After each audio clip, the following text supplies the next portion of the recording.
Hello, and welcome to Surviving the Narcissist.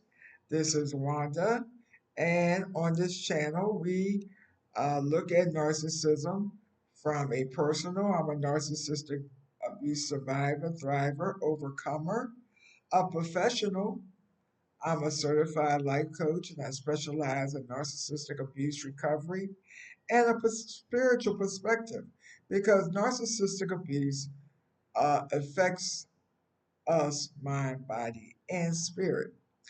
And so today we're going to talk about fathers and different traits that you might observe because you might want to recognize some behavior in your father and you want to know, is my father a narcissist? So we're going to look at some of the behaviors that you might see if your father is a narcissist. Before I get started, please like, subscribe, and share. So one of the traits that your father, that might um, indicate that your father could be a narcissist. And when I look at narcissists, I'm looking at behavior. Um, they make fun of you. Did your father make fun of you, how you looked, um, called you names and things of that nature, and then they would turn around and say, "Oh, I was just joking. You don't have a sense of humor. You're so sensitive." Because a lot of times the humor could be upper handed or it's harmful humor. So what they made fun of wasn't funny. Another trait is they only compliment you in public. So a lot of times it's about the image or it's performative. So if you excel in sports or academics, well, because you made your father look good, they complimented you. And if other people said, "Oh, isn't your son and daughter? They're doing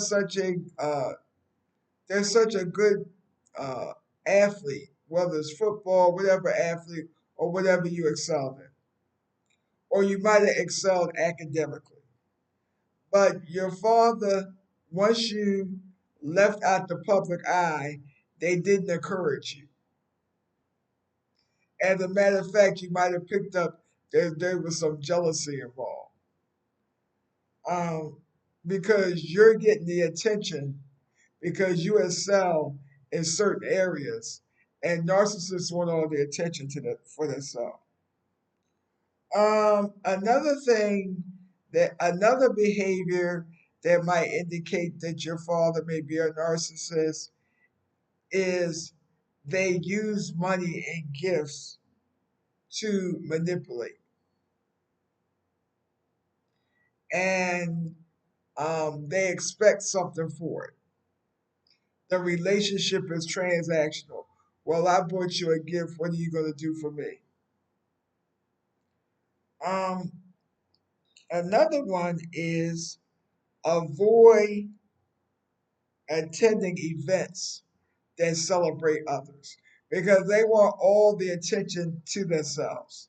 So when I say celebrate events, let's say you notice growing up if another relative was having an event, whether it was a wedding, a baby shower, we're going to go over their house for dinner. Well, if your father was a narcissist, they would make negative comments about the person. So to devalue the person, or they might pretend they're sick, and you're like, well, wait a minute, you weren't sick an hour ago, and then we're looking at a pattern of behavior, like they're always sick, they never want to go, they can't find the address. And so you start noticing a pattern of behavior. Because, like I always express, we're not giving people a diagnosis of narcissist, a narcissistic personality disorder. We're looking at a pattern of behaviors and how that behavior impacted you growing up. Because you really didn't feel like you had a father. You felt like I said, your father, everything was a competition. Your father gaslit you, guilt tripped you. So all those behaviors you saw or you experienced growing up. And if you experience that from a father and you always wondered why you didn't have the type of relationship that other people had with their father, please comment below. So I like to always give you some solutions. What can you do if your father's a narcissist? So I never went no contact with with my family. And like I said, the reason is because to me it's a form of letting the narcissist have control. Because you don't see the whole family because of one person. And so it causes further isolation if you really want a relationship. You have to determine if you want a relationship with your family and how. So you can establish boundaries and go limited contact. So one of the things is to um, have boundaries. I know my father's a narcissist, or he has narcissistic behavior, but I still want to have a relationship with him because that's who God chose to use to bring me here. And then you establish the boundaries. Um, of course, if you were sexually abused, your boundaries are going to be based on self preservation and self care. Because I never would tell you to have contact with somebody that caused you sexual trauma. So you have to make a decision that's what's good for your recovery and your mental health and peace of mind. But the first thing that's really helpful is radical acceptance. You have to accept the fact that this is the type of father I have. I don't know. A lot of us had this daddy's little girl. We wanted to all be daddy's little girl. But if our father's a narcissist, we're not going to have that relationship. So you have to accept him for who he is. And when you accept that person, then you can establish boundaries from a place of truth as opposed to you're in disassociation or you're in betrayal denial or you're in denial of what type of father you have. And then another important aspect is what you're doing from viewing this video. Information is power.